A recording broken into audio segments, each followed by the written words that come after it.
Dana Rock Zero Way back again on video. 1998 year in review continues with WWF's Unforgiven in your house.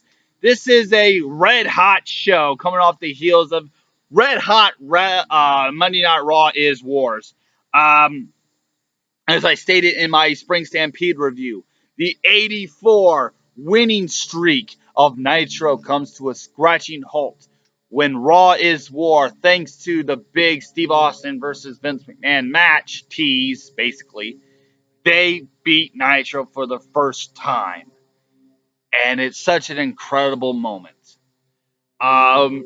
So there we have it. Let's just talk about Unforgiven. The introduction they have for this show is fucking awesome. They talk about the Brothers of Destruction, Undertaker and Kane going at each other in the Inferno match, the first ever Inferno match. They say one brother walks with blood red fury fueled coursing through his veins. The other brother, icy blue vengeance burning in his soul. The Inferno knows no fury. It knows no mercy. These warriors who pass through the gates of Hades won't ever return.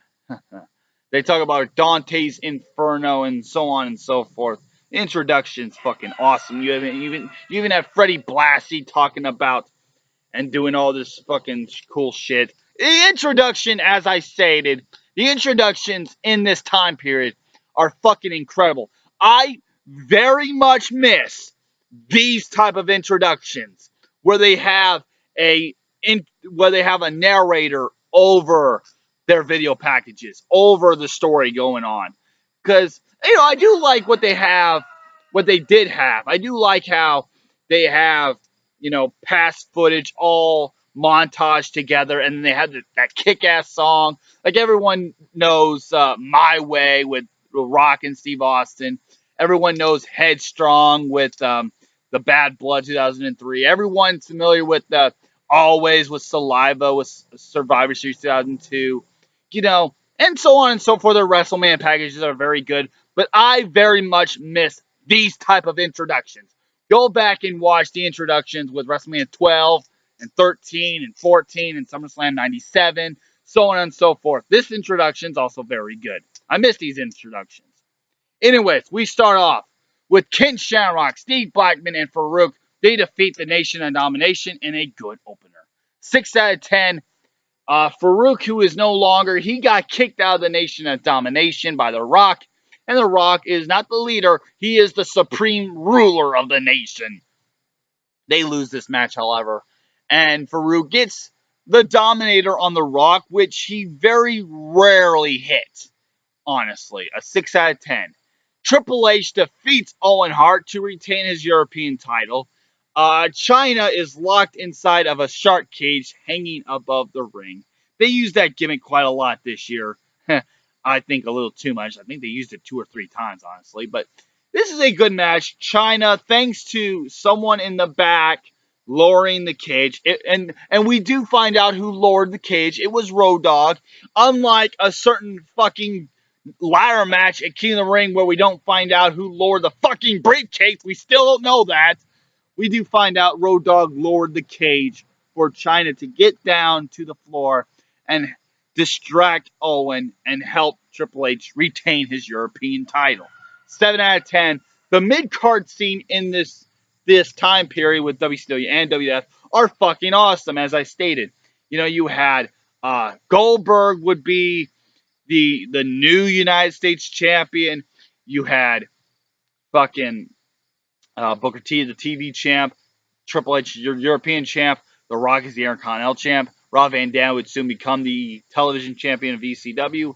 The mid-card scene is fucking huge at this point. 7 out of 10. Okay. So I talked about how fucking awesome the Attitude Era was. You had so many great components, and they're moving forward. Well, not every era is perfect. The Attitude Era had some pretty shitty spots, some pretty shitty moments. In the summer of 1998, I will talk about one horrible shit talking about the Brawl for All. I can't wait to talk about that when I get to the summer of 1998. But another shitty thing about 1998, in my opinion, was the goddamn new Midnight Express. What the fuck were they thinking with butt plug Bob Holly and bombastic Bart Gunn in this new Midnight Express and this NWA invasion angle going on? They thought they could be hip and cool and have like the ECW invasion of 1997 they had, which was hip and cool and innovative and good for ECW, but what are they doing with NWA here? You had the Rock and Roll Express loose in the new Midnight Express, and this is just a basic tag team match. New Midnight Express wins, and Rock and Roll Express, by the way, of course, because they have rock and roll in them, they do get the Rockers theme, you know, so which is kind of fucking weird to hear in the Attitude Era. You get to hear the Rockers theme. Kind of weird. Uh, this NWA thing, this kind of thing would fit in, I don't know, the new generation where they were doing stupid shit like this, backward shit. But this NWA invasion, sorry, it doesn't fit in this 1998 Attitude Era uh, evolution going on here. Especially when you have the very first time we are introduced to the Attitude introduction, boom, that kind of shit. That the introduction I'm talking about. No longer is it for over 50 years and over a half billion viewers each week, which is a blatant lie. He would barely get fucking 2.5 million. The World Wrestling Federation, the worldwide leader in sports entertainment, no longer is that introduction. Now you get the world's famous Attitude Entertainment introduction. And so this NWA shit, it's bullshit. It's stupid. Jim Cornette, fuck the fuck off my screen. You thought Vince Russo's Brawl for All was shitty? Well, I think your NWA invasion shit is just as bitchy and bad. Ugh. 4 out of 10 being nice. And by the way, just to prove how much nobody gives a shit about this NWA invasion crap going on, about half the people in Greensboro Coliseum are missing. Where did they go? Well, they all probably took a shit, because fuck your shit, Jim Cornette. Luna and Sable, they fight in their evening gown match. Luna defeats Sable in said evening gown match, and at least it promotes what it promises. We get to see Sable down to her bra and panties. I will give it a 3 because it's Sable and we get to see her half naked. We get to see her butt cheeks, and that's pretty cool for a guy like me to see. That's fine. You're never going to see an evening gown match or a bra and panties match or a mud bath fight match or some sort of liquid pool match with the women of today. You're never going to see a bra and panties match between Sasha Banks and Bayley. You're never going to see a bikini contest between Alexa Bliss and Charlotte. You're never going to have Charlotte on the cover of Playboy. Who wants to see that, though? 3 out of 10. Good. At least it promotes what it promises. The Outlaws defeat LOD 2000. We get a bit of a Dusty Rhodes finish here.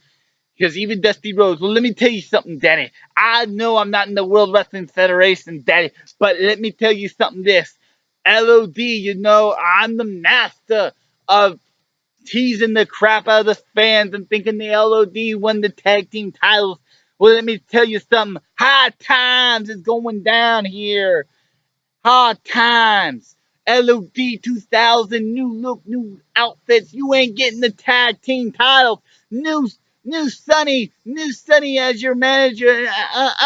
No tag team titles for you, LOD 2000. Hard times is coming down on you, Road Warrior Hawk. 5 out of 10. Apparently, Hawk's shoulders were both down on the mat, which, as you see from the hard camera, his right shoulder is clearly up. So, in my opinion, LOD 2000 clearly got screwed here. 5 out of 10. Then we get to the Inferno match. One walks, blood, red fury, fuel coursing through the veins of his body. The other is icy blue vengeance burning in his soul. The Inferno knows no mercy, and the Fury knows no. I completely fucked that up. I said it right at the beginning. Fuck it. The Inferno match. I love this match to death. I am going to overrate the ever living shit out of this match because this is one of the very earliest memories I have of wrestling. Undertaker and Kane. The crowd is so hot. And they're even hotter for this match than the fucking temperature is inside the ring. It's hotter than hell in this ring than it is for the crowd is hotter than hell than it is in the ring. That's what I meant to say. It's hotter than hell. And not the song by Kiss. This is a good match overall. The best. This is not just a good match, but it's also a good spectacle. And it's such a beautiful sight to see. It's so incredible to watch this. This is an Inferno match done right. By far the greatest Inferno match ever, and it's not even close, honestly. Kane versus MVP's meh. Triple H and Kane on a SmackDown's meh. Kane and Bray Wyatt, if you want to call that an Inferno match. It didn't have Inferno match rules, but still technically an Inferno match in my opinion. But this is a great match overall. The highlight, if you will, comes in where Kane somehow gets outside the ring. He basically falls off of the top rope, top turnbuckle, and he goes to the outside. Vader comes out, attacks Kane. Yeah, it's Vader time. It's time for Vader to come out and interfere in this match. So Vader attacks Kane. Undertaker is in the ring. And keep in mind, it's an Inferno match. So you have flames you have a wall of fire surrounding the ring. So this moment is cool. Undertaker hits the ropes and he does his famous Undertaker dive. He does his famous suicide dive over the top rope, over the wall of flames. Over the wall of flames and hits Vader and Kane with a suicide dive. His over the top rope suicide dive. It's a fucking insane move. It's fucking incredible. Everything could go wrong in that moment. Undertaker could slip and not clear the top rope and fall right into the flames and catch fire. He literally could do that. It could go bad, but he executes it with perfection. And the visual ups this match so great. Because before it's just a spectacle. Now this is just an insane match. I give this match a 7.5 out of 10. I would give it an 8, but Kane catches fire where he has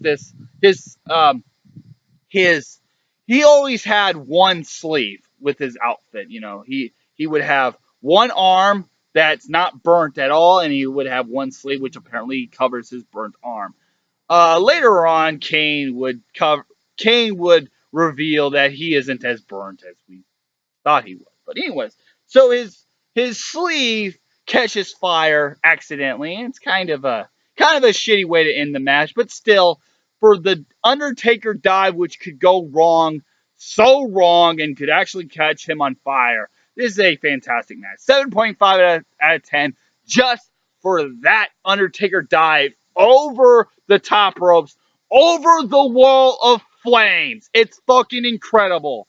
Hey, Finn Balor. Hey, Sami Zayn. Hey, anyone else who does a suicide dive now. Hey, why don't you have it in an Inferno match and try doing that? Try making it that incredible. Yeah, whatever. Undertaker wins this match. It's a great match. 7.5. And for the Undertaker dive over the top rope through the wall of flames, it's an incredible sight to see. And then we get to the main event. Dude Love defeats Steve Austin via disqualification in the World Wrestling Federation heavyweight title match. This is a great match overall. Their Over the Edge match would be even better, though. An 8 out of 10. Steve Austin grabs a steel chair. And Vince McMahon is holding on to Dude Love. He is seeing if he's okay. Steve Austin has the steel chair. And he whacks Vince McMahon right in the skull with the chair. He's out cold. Steve Austin gets Dude Love in the ring. Stunner. He then counts his own count. He then counts his own 3. because I guess he's a referee as well. And his music hits, he grabs the title, and he leaves. The referee is out, of course, by the way. That's why he counted his own 3. So, did Steve Austin accidentally hit Vince in the head with the steel chair, or did he do it on purpose?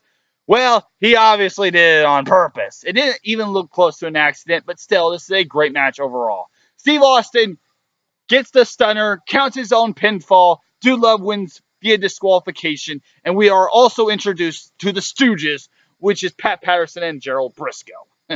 They get stunners as well. Good match overall, and the crowd is so fucking hot for Steve Austin. It's just fucking insane. It's insane. 8 out of 10.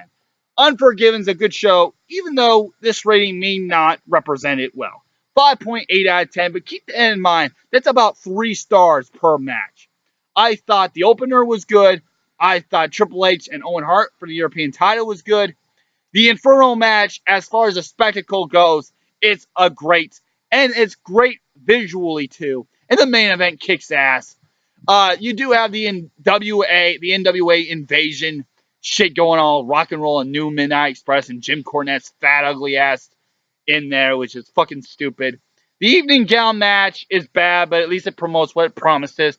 Getting to see Sable half naked. I almost forgot.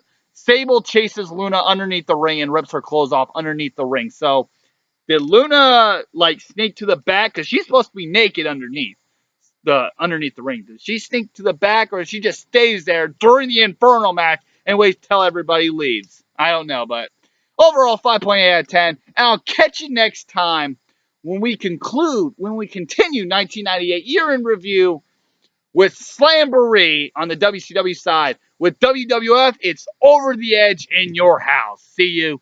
Goodbye. Like, comment, and subscribe.